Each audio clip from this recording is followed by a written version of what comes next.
കൊച്ചി രൂപതയിലെ അതിപുരാതനമായ ദേവാലയമാണ് Cherthala Kadakkarappally തങ്കയിലെ cent Mary's ഫൊറോന തീർത്ഥാടന കേന്ദ്രമായ ഈ ദേവാലയം.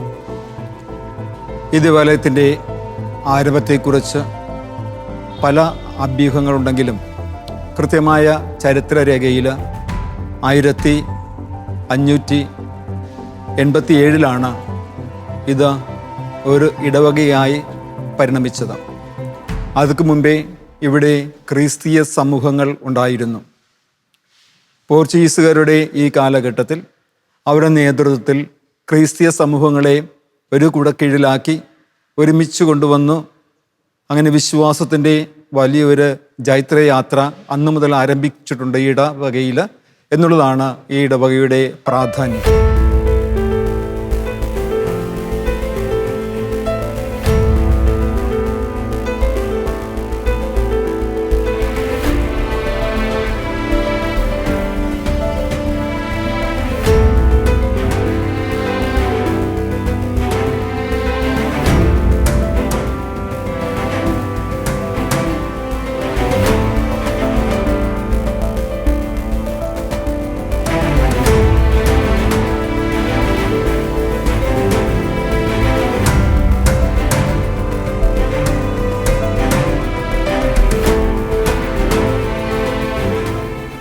ചരിത്രപരമായി പല വ്യത്യസ്തമായിട്ടുള്ള അഭിപ്രായങ്ങളുടെ പേരിൽ ചില നീക്കുപോക്കുകൾ ചരിത്രത്തിലുണ്ടായിട്ടുണ്ടെന്നുള്ളതും സത്യമാണ്.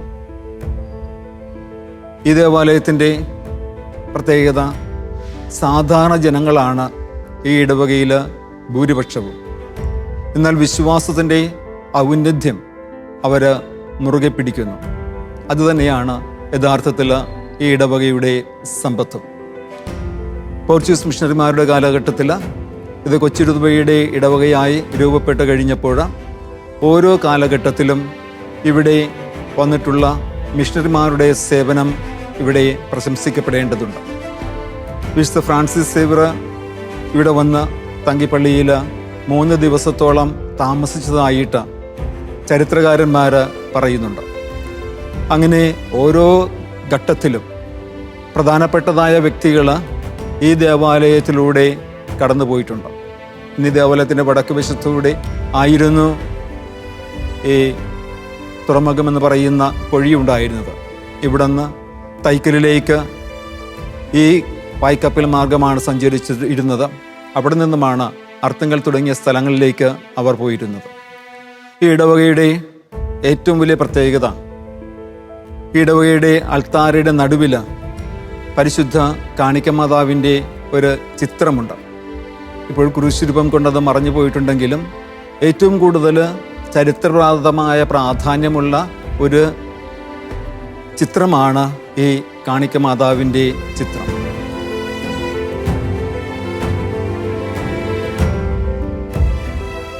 അങ്ങനെ കാണിക്കമാതാവിൻ്റെ ഇടവക 2000 തന്നെ മരിയൻ തീർത്ഥാടന കേന്ദ്രമായിട്ട് അഭിവന്ന കൊച്ചി രൂപതാധ്യക്ഷനാൽ പ്രഖ്യാപിക്കപ്പെട്ടു. അന്നു മുതൽ ഇവിടെ മരിയ ഭക്തി കൊണ്ടാടപ്പെടുന്നുണ്ട്. മക്കളില്ലാത്തവർ ഇവിടെ വരികയും കാണിക്കുന്ന മാതാവിൻ്റെ മുമ്പിൽ അവർ തന്നെ സമർപ്പിച്ച് പ്രാർത്ഥിക്കുകയും ചെയ്യുകയും പിന്നീട് സന്താന സൗഭാഗ്യമുണ്ടാകുമ്പോൾ അവർ ഇവിടെ തൊട്ടിൽ നേർച്ച നടത്തുകയും ചെയ്തു വരുന്നത് പതിവായിട്ടുള്ള കാര്യമാണ്.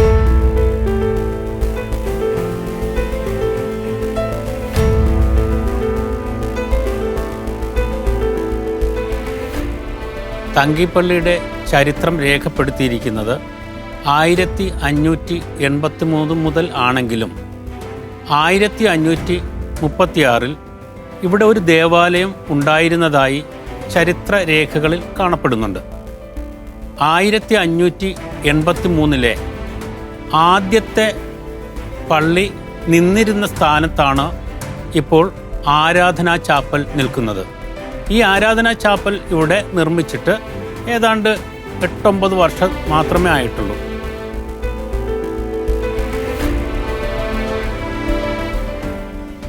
ഒരുപക്ഷെ അന്നത്തെ ആളുകളുടെ വിശ്വാസം നിലനിർത്തുവാൻ വേണ്ടിയായിരിക്കാം ദൈവഹിതമെന്നോണം ഒരു ആരാധനാ ചാപ്പൽ ആ പള്ളി നിന്നിരുന്നതിൻ്റെ സ്ഥാനത്ത് തന്നെ ഉണ്ടായിട്ടുള്ളതെന്നാണ് എൻ്റെ വിശ്വാസം.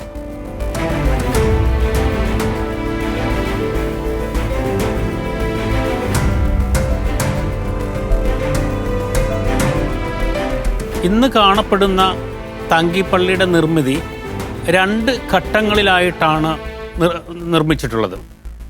അതിൻ്റെ കിഴക്കേ പകുതി, അതായത് ആരാധനാ ചാപ്പൽ തുടങ്ങി പടിഞ്ഞോട്ട് പോകുന്ന പള്ളിയുടെ പകുതി ഭാഗം പണിതിട്ടുള്ളത് 1709 അന്ന് ഇവിടെയൊക്കെ ഭയങ്കരമായ ദാരിദ്ര്യവും വെള്ളക്കെട്ടും നിറഞ്ഞ സ്ഥലമായിരുന്നു. ആ ദാരിദ്ര്യത്തിൽ നിന്നുമാണ് ഇന്നും മനോഹരമായിട്ട് നിൽക്കുന്ന കമാനങ്ങളോടും തൂണുകളോടും കൂടിയ ആ ദേവാലയം അന്ന് പണി കഴിപ്പിച്ചിട്ടുള്ളത്. ഈ തങ്കിപ്പള്ളിയുടെ തൂണിനെ പറ്റി വളരെ പ്രശസ്തമായ അറിവാണ് നാട്ടുകാർക്കുള്ളത്, ലോകത്തുള്ളത്. കാരണം ഇതുപോലെ തൂണുള്ള മറ്റൊരു കെട്ടിടവും ഈ പ്രദേശത്ത് ഉള്ളതായിട്ട് അറിവില്ല.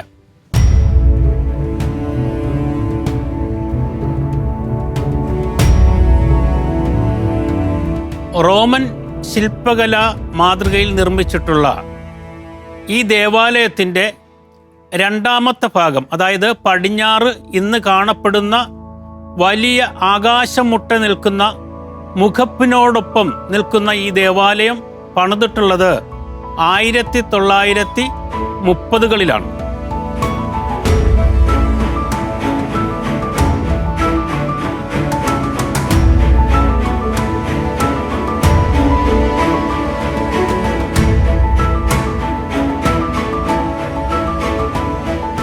ഈ പ്രദേശം വെള്ളക്കെട്ടുകൾ നിറഞ്ഞ ഒരു പ്രദേശമായിരുന്നു പണ്ടും ഇന്നും.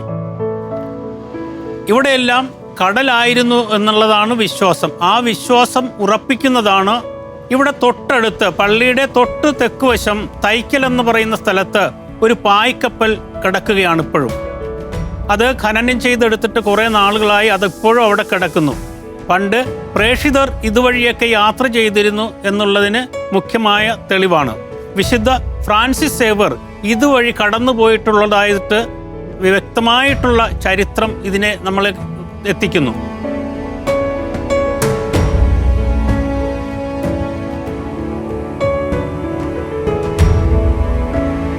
വെള്ളക്കെട്ടുകൾ നിറഞ്ഞ പണ്ട് കടലാണെന്ന് വിശ്വസിക്കുന്ന ഈ സ്ഥലത്ത് ഇത്രയും വലിയ ആകാശം മുട്ടി നിൽക്കുന്ന ഒരു ദേവാലയം പണി കഴിപ്പിക്കുക എന്നുള്ളത് വലിയൊരു റിസ്ക്കുള്ള കാര്യമായിരുന്നു. അതിനാണ് ദീർഘവീക്ഷണമുള്ള നമ്മുടെ പൂർവികന്മാർ ഇവിടെ തോട്ടിലൂടെ തടികൾ വലിയ തേക്കിൻ്റെ തടികൾ, ഉരുളൻ തടികൾ തോട്ടിലൂടെ വലിച്ചു കൊണ്ടുവന്ന് ഈ പള്ളി നിർമ്മാണം ആരംഭിക്കുന്നതിന് മുമ്പ് അതിൻ്റെ അടിയിൽ തലങ്ങും വിലങ്ങും ഈ തടികൾ ഇട്ടിട്ട് അതിൻ്റെ മുകളിലാണ് ചെങ്കല്ല് കൊണ്ട് ഈ പള്ളി പണിതുയർത്തിയത്. ചെങ്കല്ലും കുമ്മായവും മാത്രമാണ് ഇതിൻ്റെ നിർമ്മാണത്തിന് ഉപയോഗിക്കുന്നത്. ഇന്ന് സിമെൻറ്റും കമ്പിയും കൊണ്ടൊക്കെ ഈ കെട്ടിടങ്ങൾ നിർമ്മിക്കുമെങ്കിലും 10-20 വർഷം കഴിയുമ്പോൾ എല്ലാം അടന്നു വീഴാറുണ്ട്. എന്നാൽ ഇത് 100 വർഷങ്ങളോളം ആകുന്നു പുതിയ ഭാഗം നിർമ്മിച്ചിട്ട്. ഇതുവരെ വലിയ കേടുപാടുകളൊന്നും ഇല്ല. ചെറിയ ചില ഈ തേപ്പൊക്കെ പോയിട്ടുള്ളത് മാത്രമേ ഉള്ളൂ. അതിൻ്റെ കാരണം അതിനുവേണ്ടി ഈ കുമ്മായത്തിൻ്റെ കൂടെ ദീർഘവീക്ഷണമുള്ള നമ്മുടെ പൂർവികർ ചെയ്ത പ്രധാനപ്പെട്ട ഒരു കാര്യമായിരുന്നു. ഇവിടെ സുലഭമായി ലഭിക്കുന്ന ഒരു മത്സ്യമാണ് വരാൽ മത്സ്യം. ഈ മത്സ്യത്തെ ഈ നാട്ടിൽ ഇഷ്ടം പോലെ കിട്ടുമായിരുന്നു. അത് ഇവിടെ എടുത്ത് പിടിച്ചിട്ട് ഇവിടെ വലിയ ടാങ്ക് കെട്ടിയിട്ടുണ്ടായിരുന്നു. ആ ടാങ്കിൽ ഈ കുറേ അധികം വരാലിനെ പിടിച്ച് അവിടെ ഇട്ടേക്കും, വെള്ളമായിട്ട് ഇട്ടേക്കും. കുറേ ദിവസം കഴിയുമ്പോൾ അതിനെ പിടിച്ച് മാറ്റി കഴിയുമ്പോൾ ഈ വെള്ളത്തിന് നല്ല പശയാണ്. ഈ പശവെള്ളം കുമ്മായത്തിൽ ചേർത്തിട്ടാണ് കൂട്ടിയെടുക്കുന്നത്. മറ്റൊന്ന് ചുണ്ണാമ്പ് വള്ളി എന്ന് പറയുന്ന ഒരുതരം വള്ളി ഉപയോഗിച്ച് സുർക്കി നിർമ്മിച്ച് അതും കൂടെ ചേർത്തിട്ടാണ്. ഇടുക്കി ഡാം പണിതത് സുർക്കി ഉപയോഗിച്ച് അതേ ഒരു കൂട്ട് ഇതിൽ ചേർത്തിട്ടുണ്ടെന്നാണ് ചരിത്രകാരന്മാർ പറയുന്നത്.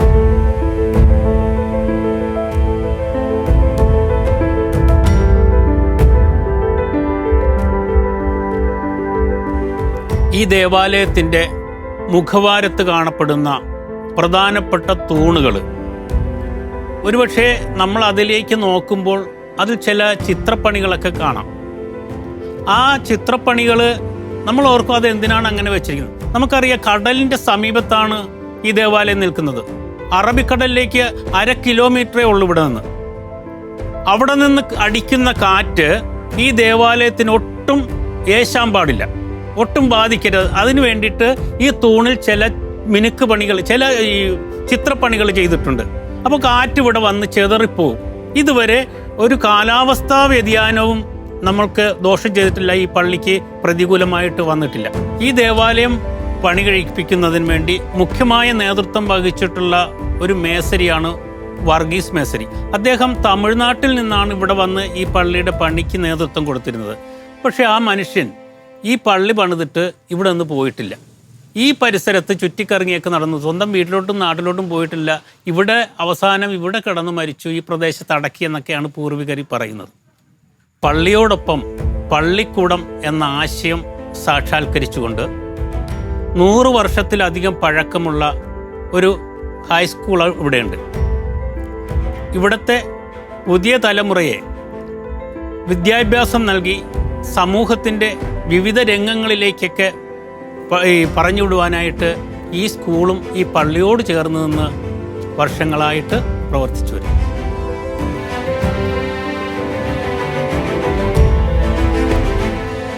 തങ്കിപ്പള്ളിയുടെ ചരിത്രവും പ്രസിദ്ധിയും കർത്താവിൻ്റെ പീഡാനുഭവ സ്വരൂപവുമായിട്ട് അഭേദ്യമായ ബന്ധമുണ്ട്. 1936 ഈ തിരുസ്വരൂപം ആശീർവദിച്ച് പ്രതിഷ്ഠിച്ചതിന് ശേഷമാണ് തങ്കിപ്പള്ളി എല്ലാവരിലേക്ക് തന്നെ എത്തുന്നത്.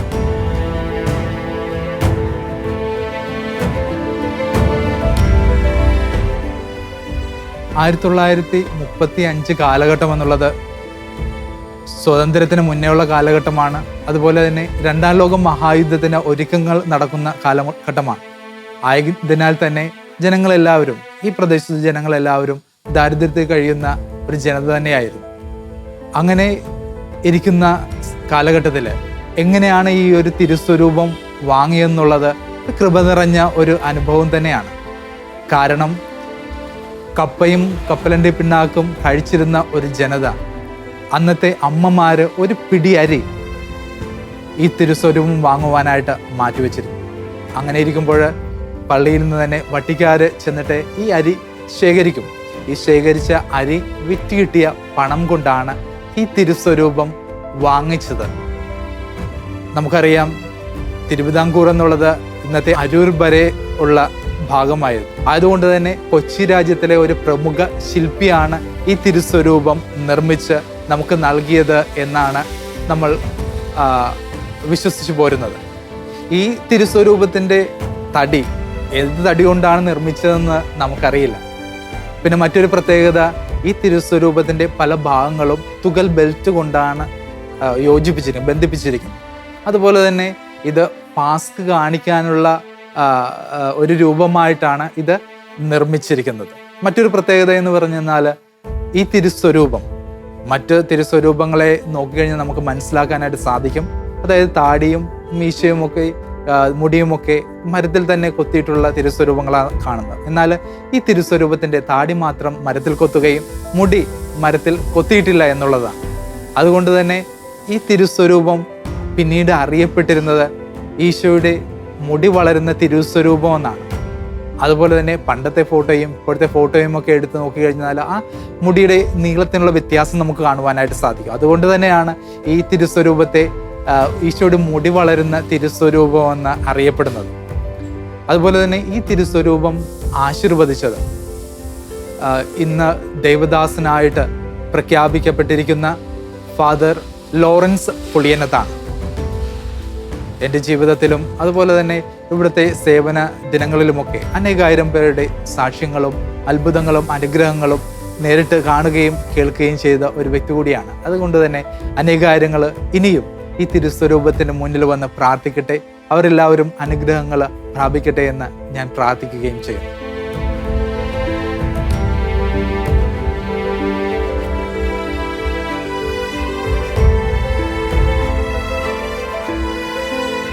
കേരളത്തിലെ അതിപുരാതനമായ തീർത്ഥാടന കേന്ദ്രമായ തങ്കിപ്പള്ളി മാതാവിൻ്റെ നാമത്തിലാണ് സ്ഥാപിതമായിരിക്കുന്നതെങ്കിലും കർത്താവിൻ്റെ അത്ഭുത തിരുസ്വരൂപത്തെ പ്രതിയാണ് ഇത് അറിയപ്പെടുന്നത്.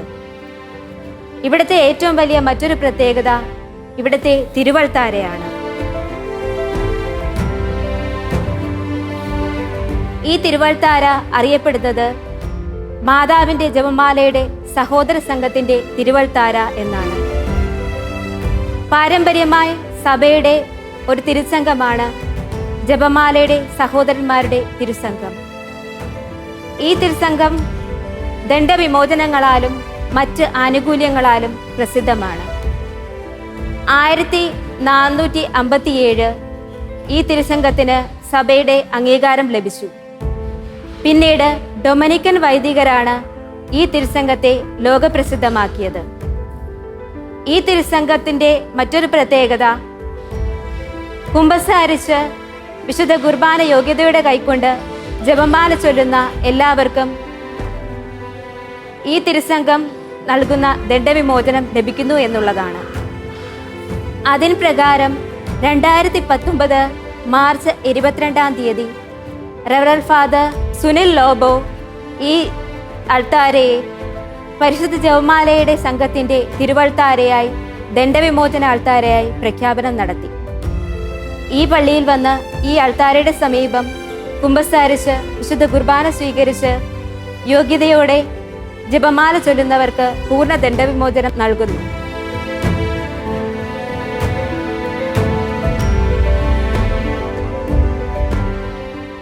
ഈ അൾത്താര തടിയിൽ നിർമ്മിച്ച് ഇവിടെ കൊണ്ടുവന്ന് കൂട്ടിയോജിപ്പിച്ചതാണ്. ഒത്തിരിയേറെ മനോഹരങ്ങളായ കൊത്തുപണികൾ നിർമ്മിച്ചതാണ് ഈ അൾത്താരയിലെ ഓരോ രൂപങ്ങളും. അനശ്വരമായ ഒരു അനുഭൂതി നൽകുന്നതാണിത്. നശ്വരമായ ഒന്നും തന്നെ ഈ അൾത്താരയിലില്ല. അനശ്വരമായ ഓർമ്മപ്പെടുത്തലുകൾ നൽകുന്ന പുഷ്പങ്ങളും മാലാഖമാരുടെ രൂപങ്ങളും ഈ അൾത്താരയുടെ ഒരു സവിശേഷതയാണ്.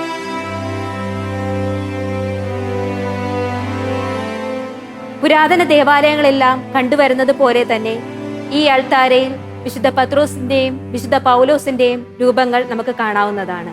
കൂടാതെ മറ്റു വിശുദ്ധരുടെയും രൂപങ്ങൾ ഇവിടെ പ്രതിഷ്ഠിക്കപ്പെട്ടിരിക്കുന്നു.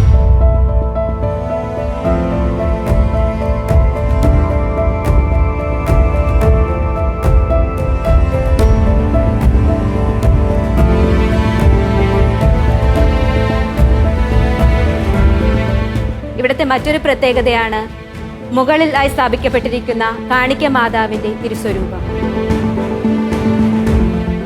അതിന് താഴെയായി മാതാവിനെ കിരീടധാരണം നടത്തുന്ന പരിശുദ്ധ തൃത്വത്തിന്റെ രൂപം.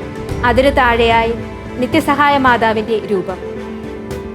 നിത്യസഹായ മാതാവിന്റെ രൂപത്തിന് മുന്നിലായി ക്രൂശ് രൂപം സ്ഥാപിക്കപ്പെട്ടിരിക്കുന്നു.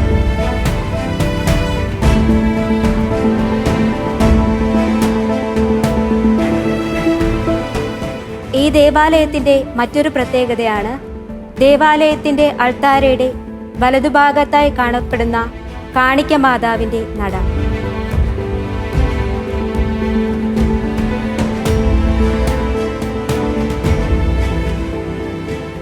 ഈ കാണിക്ക മാതാവിന്റെ നടയുടെ ഏറ്റവും മുകളിലായി ഉണ്ണീശോയുടെ രൂപവും അതിനു താഴെയായി കാണിക്ക മാതാവിന്റെ രൂപവും അതിനു താഴെയായി ചന്ദ്രക്കലയുടെ ആകൃതിയിലുള്ള ഒരു തൊട്ടിലും.